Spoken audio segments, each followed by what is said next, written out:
away in his room to play video games for hours on end, his way to avoid accepting the bitter change that had come into his life. And he wouldn't talk to Molly anymore. He wouldn't answer her calls or return her emails, so she never really got to find out how far their romance was going to go. It was as if she had started falling for him and then been frozen in mid-fall.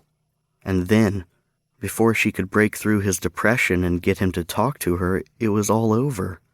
He was gone. She cried when he came to her house to say goodbye.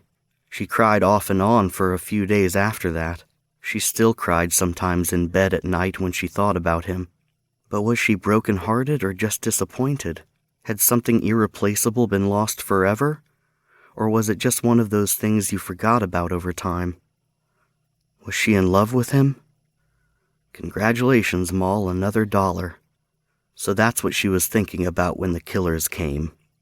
She never saw them until it was too late, with some Kelly Clarkson survival anthem drilling into her brain through her earbuds, and the computer voice of Joghard offering up her final stats, with her body exhausted from her workout and her mind returning obsessively to the same old memory, that sweet, sweet moment when Rick had kissed her and everything had changed. I never expected this, Molly. She really didn't have a chance. She was just reaching the gym again, slowing down to a walk as she came up on the PE building's side door, the one that led straight into the workout room. She had her key card out of her tracksuit's pants pocket. She swiped it through the slot with one hand while she pulled her earbuds off with the other. She shouldered the door open, and the first thug barreled into her, shoving her through. Molly was a big girl. Her face was elegant, even delicate, with light brown hair framing gentle brown eyes and a small nose dotted with faint freckles. But she was almost 6 feet tall and broad-shouldered, and her legs, belly, and arms were hard with muscle. As the surprise blow sent her stumbling into the workout room, she turned on her attacker, ready to fight. Then she got a look at him. The sight made her sick with fear. She could tell at a glance he wasn't just some street thug, dressed head to foot in black jeans, black t-shirt, black windbreaker. He was rangy and graceful. His head was thin, pointed top and bottom like a diamond. His smile was tight and confident, and there was death in his eyes.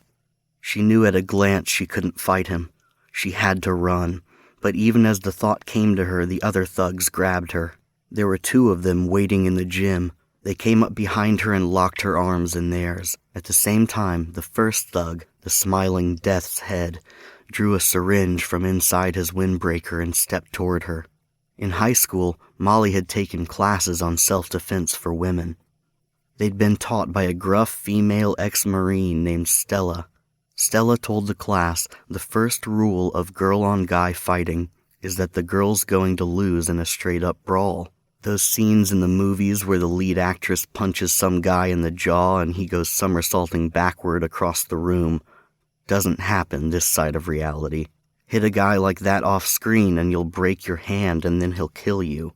Best bet, hit the guy once, somewhere where it counts. In the throat, in the eye, in the groin. Then run like your butt's on fire, screaming as loud as you can. Good plan. Except the 2 thugs who had hold of her arms were stronger than strong, their grips like steel bands that locked her helplessly in place. And here came Smiley McDeath with that syringe. Another second and he was going to stick that thing into her neck and knock her out. And what then? Cart her off into slavery like one of those girls she sometimes saw on the news? Or worse, use her and kill her so that her dad had to identify her body at the morgue? Well, it might go down like that, she thought, but win or lose, it wasn't going to happen without a fight. Fear and determination gave her strength. She lifted her right leg high and drove the edge of her sneaker down hard into the ankle of the man beside her. He cried out and staggered, loosening his hold on her arm. She used the moment to drive her elbow into him, knocking him back. Then with her right arm free, she let out a high yell and drove her palm into the other thug's nose. The blow struck home hard. Thug 2's face was covered with a splat of blood as his nose broke, flattened under her palm.